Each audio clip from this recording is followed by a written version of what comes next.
O'zbekiston Kasaba uyushmalari Federatsiyasining Jizzax viloyat kengashi majlislari zalida kasaba uyushmalari boshlang'ich tashkilotlari tuzilgan tashkilotlarda mehnatni muhofaza qilishga doir qonunlar va boshqa me'yoriy hujjatlarga rioya etilishi ustidan jamoatchilik nazoratini yo'lga qo'yish mavzusida seminar-trening tashkil etildi. Tadbir tafsilotlari muxbirimiz lavhasida.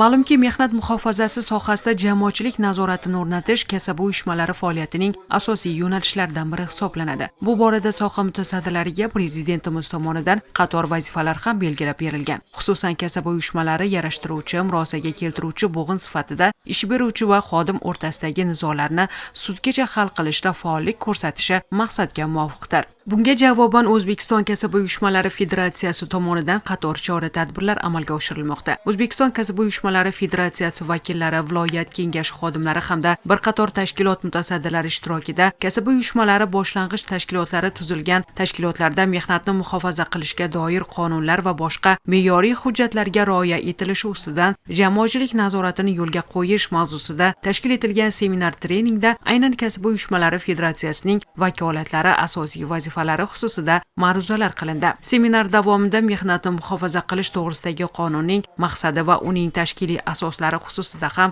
ma'lumotlar berib o'tildi. Mehnatni muhofaza qilish to'g'risidagi qonun va qonun osti normativ hujjatlarda kiritiladigan o'zgartirish va qo'shimchalar faqat insonning qadr-qimmati, uning huquq manfaatlarini himoya qilishga qaratilgani hech kimga sir emas. Vazirlar Mahkamasining 2025-yil 24-dekabrdagi 819-sonli qaror bilan 4 ta nizom tasdiqlandi.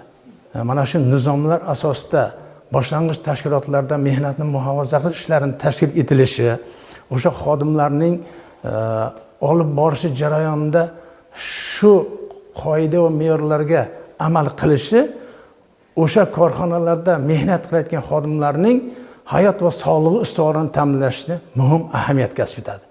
Men o'ylayman, bugungi o'sha tadbirda ishtirok etuvchilar, boshlang'ich tashkilot kasaba qo'mita raislari, yirik korxona tashkilot muhandislari o'zlarida chuqur o'sha olgan bilimlarini joylarda amalga oshirib, o'sha xodimlarning mehnatini muhofaza qilishda o'z ishlarini tashkil etadi degan.